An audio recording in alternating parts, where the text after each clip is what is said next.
हिंदी में यूपीएससी की तैयारी से संबंधित प्रोग्राम्स को देखने के लिए सब्सक्राइब करें study IQ IAS Hindi. A very very very warm hearted welcome to all of you. This side is Abhinav Kumar Maurya और आज मैं आपके समक्ष लेकर प्रस्तुत हूं basically UPSC point of view से एक और इंपॉर्टेंट करंट अफेयर। याद रखिए कि भारत के अरुणाचल प्रदेश के समीप जो है एक नदी के किनारे कुछ मेंढकों की नई प्रजाति देखने को मिली है। वैज्ञानिकों ने, जो साइंटिस्ट हैं, उन्होंने डिस्कवर करा कि यहां पर कुछ नए प्रकार के मेंढक देखने को मिले। इनका जो नाम है ये म्यूजिक फ्रॉग। याद रखिए म्यूजिक फ्रॉग एक बड़ी प्रजाति है, उसके अंदर एक नई प्रजाति मिली है जिसका नाम जो है वो रखा गया है बेसिकली नोवा दिहिंग म्यूजिक फ्रॉग। नोवा दिहिंग बेसिकली याद रखिएगा ये ब्रह्मपुत्र की सहायक नदी है, इसके नाम पर रखा गया। हम इस डिस्कशन को स्टार्ट करें उसके पहले आई थिंक आप सभी अवेयर होंगे कि किसी भी स्थान पर अचानक से मेंढकों की संख्या बढ़ जाना या फिर अचानक से मेंढकों का उस स्थान से पलायन कर जाना, यानी कि सडन माइग्रेशन और sudden initiation of population of frog, ये इंडिकेट करता है, ये दर्शाता है किसी सडन चेंजेस को जो जलवायु में आए हों। ये यानी कि मेंढक जो है वो एक इंडिकेटर स्पीशीज होते हैं, पहली चीज। दूसरी चीज, यहां इनकी संख्या बढ़ी या कम नहीं हुई है, ये हमें मिले हैं, यानी कि ये डिस्कवरी हुई है, रह ये पहले से रहे थे। लेकिन एग्जाम पॉइंट ऑफ व्यू से सबसे पहला डायमेंशन तो आप इसे नोट कर लीजिए कि मेंढकों का अचानक से किसी स्थान से पलायन कर जाना या फिर अचानक से किसी स्थान पर मेंढकों की संख्या बढ़ जाना, ये दोनों ही जलवायु में या उस स्थान में आने वाले किसी बड़े परिवर्तन को इंडिकेट करते हैं। चलिए, तो इसी एक इंफॉर्मेशन के साथ हम इस करंट अफेयर को कवर करते हैं, इसे देखते हैं कि सारी वो इंफॉर्मेशन जो आपके लिए इंपॉर्टेंट है। बट बिफोर आई स्टार्ट, याद रखिए कि स्टडी IQ के जो P2I बैचेस हैं, यानी कि फाउंडेशन बैचेस हैं, ये स्टार्ट हो चुके हैं। 23 नवंबर से इसमें जो है वो क्लासेस स्टार्ट हो गई हैं। यहां पर मैंने ओरिएंटेशन लिया और मैं यहां पर ज्योग्राफी जो है वो डील करने वाला हूं। अगर आप इस बैच का पार्ट बनना चाहते हैं, ये बेसिकली जो है वो बैच 4th है, और इस बैच में अगर आप पार्ट बनना चाहते हैं तो आपको यहां सामने दिखा हुआ कॉस्ट विच इज 24,999, ये कॉस्ट आपको पे करना होगा बाय यूजिंग दिस कोड। मतलब ये कॉस्ट आपको तभी पड़ेगा जब आप इस कोड का यूज करेंगे। इसमें क्या क्या इंक्लूडेड है तो मैं शॉर्ट में आपको बता दूं भाई कि इसमें SIP प्रोग्राम इंक्लूडेड है, यानी कि success in prelims, which is nothing but a crash course. आपके प्री के एग्जैक्टली पहले ये स्टार्ट होगा, यानी कि आपकी जो रेगुलर क्लासेस चल रही हैं वो क्लासेस चलती रहेंगी, उसके पैरेलल में एक और क्लास स्टार्ट होगी। ये क्लास आपके लिए यूजफुल होगी, आपके प्री को क्वालिफाई कराने में आपका असिस्टेंस देगी। सेकेंडली, आपके लिए अगर आपका प्री क्वालिफाई नहीं हो पाता बाई चांस, तो आपकी जो रेगुलर क्लासेस चल रही हैं वो चलती रहेंगी। अगर प्री क्वालिफाई हो जाता है, जो कि होगा भी, तो आप MRP प्रोग्राम का फायदा उठा पाएंगे, यानी कि मेंस रेसिडेंशियल प्रोग्राम, जिसमें जो स्टडी IQ है वो आपको कोई भी कॉस्ट उसके लिए फर्दर पे नहीं करना पड़ेगा, आपको अपने स्थान पर अपने प्रीमाइसेस में बुलाकर दिल्ली में आपकी प्रिपरेशन कराएगा। थर्डली, ये याद रखें कि आपको इसमें इंटरव्यू गाइडेंस प्रोग्राम इंक्लूडेड है, और साथ ही टेस्ट सीरीज, और सबसे इंपॉर्टेंट 1-to-1 मेंटरशिप, यानी कि आपको एक मेंटर अलॉट होगा जो आपकी सहायता करेगा आपके पूरी जर्नी में। तो आई होप आप इन कोर्सेस में जरूर पार्ट बनेंगे अगर आप एक सीरियस IAS एस्पिरेंट हैं तो। क्लियर? चलिए, तो हम वापस आते हैं अपने करंट पर। तो आप मेरे पीछे देख पाएंगे कि ये जो नई प्रजाति है, इस प्रजाति में क्या विशेषता है और क्यों ये हमारे लिए एग्जाम पॉइंट ऑफ व्यू से इंपॉर्टेंट है, चलिए इस पर डिस्कस करते हैं। सबसे पहले तो कि एक चीज समझ लें कि जो म्यूजिक फ्रॉग है ये मेंढक की एक प्रजाति पहले से है, ठीक है।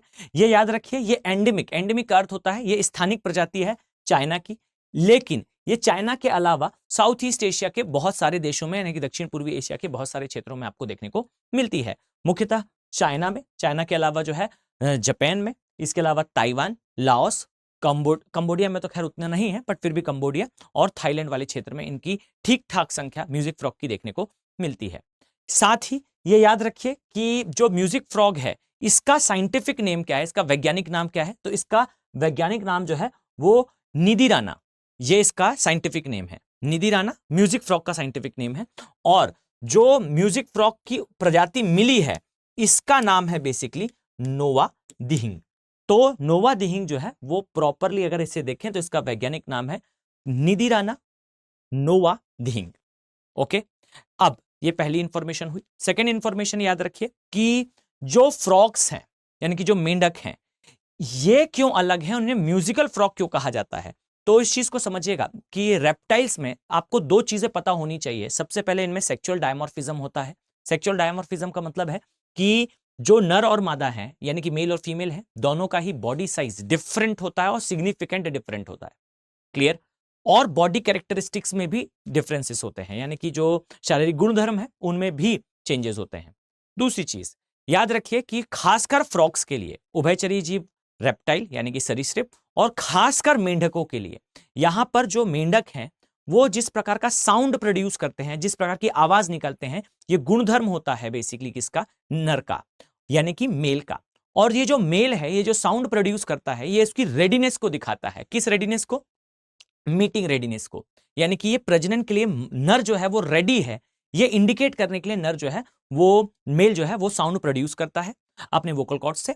और ये याद रखिएगा कि मादा जो है, जो फीमेल जो है, वो उसी साउंड के आधार पर, सामान्य मेंढकों की बात हो रही है, वो उसी साउंड के आधार पर जो है वो सिलेक्ट करती है कि वो किस मेल के साथ मीटिंग करेगी।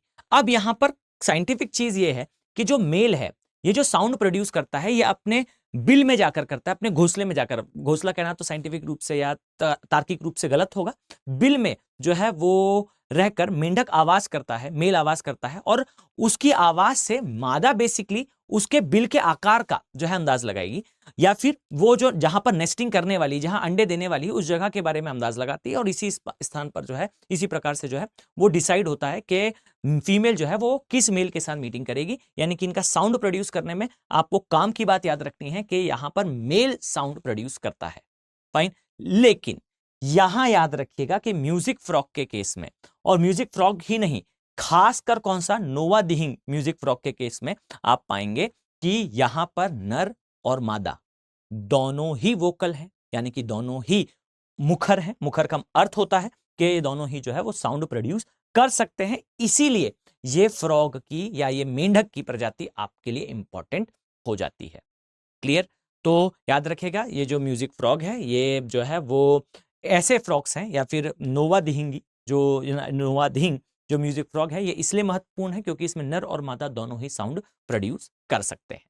अब इसके साथ साथ ये भी याद रखिएगा कि भारत में सामान्य तौर पर, या फिर मैं आपसे कहूं कि जो मेंढक हैं, जो फ्रॉक्स हैं, ये किस स्थान की प्रजाति होते हैं, किस क्षेत्र में ये निवास करते हैं?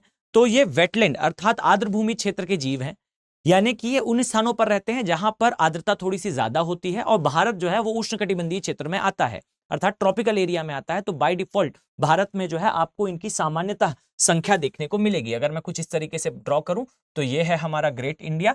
आप पाएंगे कि भारत के बिल्कुल मध्य से कर्क रेखा गुजरती है। इस कारण आप इजीली अंडरस्टैंड कर पाएंगे कि भारत में साल भर आपको ठीक ठाक आर्द्रता दिख जाती है। अर्थात हमारे यहाँ पूरे इंडिया में आपको फ्रॉग की कोई ना कोई प्रजाति किसी ना किसी रूप में देखने को मिलती है।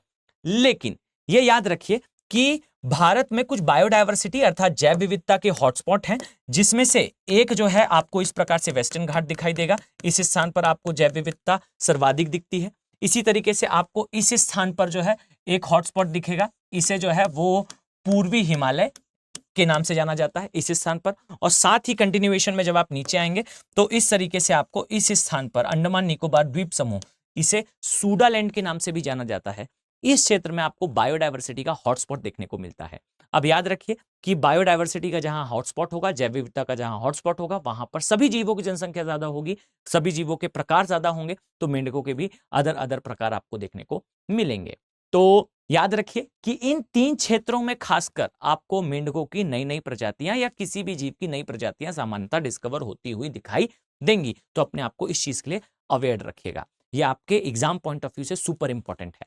इसके साथ ही मैं एक और आपको इंफॉर्मेशन दूं अगर, तो याद रखें कि आने वाले टाइम में अभी इन दोनों ही राज्यों ने डिक्लेयर नहीं करा। देखिए पूर्वोत्तर के लिए तो हमने देख लिया कि वहां नई फ्रॉग की जो है वो प्रजाति मिली है, लेकिन याद रखिए कि वाटर ड्रॉप इफेक्ट में यूपीएससी प्रश्न करेगा तो आपको याद रखना है इस चीज को बेहतर तरीके से कि पश्चिमी घाट के 2 राज्यों कर्नाटका और केरला, इसमें आने वाले समय में नो डाउट वो स्टेट यानी कि राज्य का एक जो है वो पशु जीव इस प्रकार से डिक्लेयर करा जाता है। स्टेट बटरफ्लाई होती है, स्टेट मेंढक भी जो है वो डिक्लेयर करने की कगार पर है। ये दोनों ही राज्य आने वाले कुछ ही समय में आप देखेंगे कि वो डिक्लेयर हो जाएगा।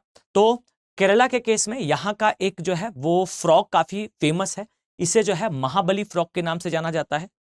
ये पश्चिमी घाट का एंडेमिक है। एंडेमिक का अर्थ है ये केवल और केवल पश्चिमी घाट में ही पाया जाता है। और ये याद रखिएगा, इसका IUCN स्टेटस जो है वो एंडेंजर्ड है। याद रखिए कि ये केरला में स्पेशली मिलता है, इस कारण जो है इसको स्टेट फ्रॉग डिक्लेयर करने की जो है वो डिमांड हो रही है केरला में बीते 1 वर्षों में। इसके साथ ही कर्नाटका के लिए भी याद रखिएगा कि कर्नाटका में जो फ्रॉग मिलता है इसे मालाबार ट्री टोड के नाम से जाना जाता है। ये फ्रॉग भी काफी महत्वपूर्ण है, ये कॉमन, ये याद रखिएगा, रेयर फ्रॉग है, ये कॉमन फ्रॉग है। फाइन, ये कर्नाटका और आसपास के बहुत सारे क्षेत्रों में मिलता है, बट संख्या कर्नाटका में ज्यादा है, इसलिए डिमांड हो रही है कि कर्नाटका का इसे जो है स्टेट फ्रॉग डिक्लेयर कर दिया जाए। कई बार महाबली फ्रॉग को जो है वो पर्पल फ्रॉग के नाम से भी जाना जाता है, इसलिए आप इस इंफॉर्मेशन को अपने माइंड पर आवश्यक रूप से नोट डाउन करेंगे। फाइन, तो आई थिंक हमने सारी चीजें देख ली जो एग्जाम पॉइंट ऑफ व्यू से आपके लिए इंपॉर्टेंट है। मैं एक बार नटशेल करूं तो न्यूज है कि अरुणाचल प्रदेश में नए मेंढक की एक प्रजाति मिली है, नोवा दिहिंगी इसका नाम है। म्यूजिक फ्रॉग की ये प्रजाति है। म्यूजिक फ्रॉग का नाम इसलिए पड़ा क्योंकि इसमें जो है वो खासकर इस वाले केस में इनमें जो फ्रॉग है उसमें नर और मादा दोनों ही आवाज कर पाते हैं, मुखर होते हैं। इनका वैज्ञानिक नाम मैंने आपको बताया, इनका नाम निधिराना होता है, निधिराना म्यूजिक फ्रॉग या फिर निधिराना नोवा दिहिंगी। क्लियर, और इससे एसोसिएटेड सारे डायमेंशन हमने देख लिए। तो आई होप आपके लिए वीडियो जो है इंफॉर्मेटिव रहा होगा। जहां तक मेरी जानकारी है हिंदी मीडियम में इस प्रकार के कंटेंट की थोड़ी सी कमी है, तो अगर आप चाहते हैं कि इसी प्रकार से आपको इस मैनर में एक ही स्लाइड में सारी इंफॉर्मेशन मिल जाए और आपको जो की करंट अफेयर है उसका अपडेट जल्दी से जल्दी मिले, तो थोड़ा सा इस वीडियो को जो है वो पुश करें, थोड़ा सा शेयर करें। आपका शेयर करना हमें मोटिवेट करेगा आप तक इस प्रकार के वीडियो लेकर आने के लिए। तो मिलते हैं इसी प्रकार से एक नेक्स्ट वीडियो में। Have a very nice day. Thank you. Hindi में यूपीएससी की तैयारी से संबंधित प्रोग्राम्स को देखने के लिए सब्सक्राइब करें स्टडी IQ IAS हिंदी।